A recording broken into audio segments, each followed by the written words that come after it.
আর কিয়ামতের মাঠে সফল হয়ে যাওয়া আসল সফলতা, মহা সফলতা। তাই মানুষের উচিত কিয়ামতের মাঠে সফল হওয়ার চেষ্টা করা, কিয়ামতের মাঠে ফার্স্ট হওয়ার চেষ্টা করা, কিয়ামতের মাঠে জান্নাত পাওয়ার চেষ্টা করা। যখন রাসূল সাল্লাল্লাহু আলাইহি ওয়াসাল্লাম ইয়াসিরের পরিবার সুমাইয়া রাদিয়াল্লাহু তাআলা আনহা, তার ছেলে আম্মার, তার স্বামী ইয়াসির, তাদের ওপর যখন আবু জেহেল অত্যাচার করতেছিল, তখন আল্লাহ রাসূল তাদের সান্ত্বনা দিয়ে বলেছিলেন, সবরান ইয়া আলা ইয়াসির ইন্না মাউইদাকুমুল জান্নাহ।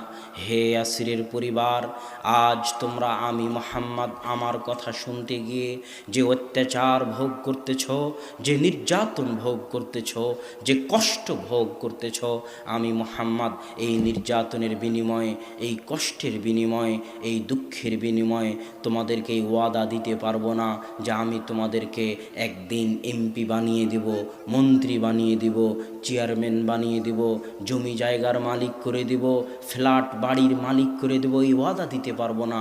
তবে আমি মুহাম্মদ এতটুকু বলতে পারি, ইন্না মাউইদাকুমুল জান্নাহ।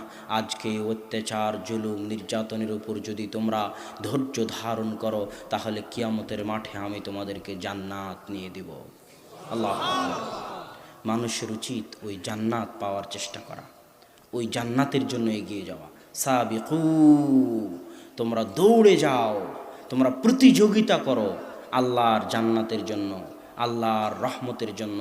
আল্লাহর জান্নাতের দিকে দৌড়ে দৌড়ে প্রতিযোগিতা করে এগিয়ে যাও।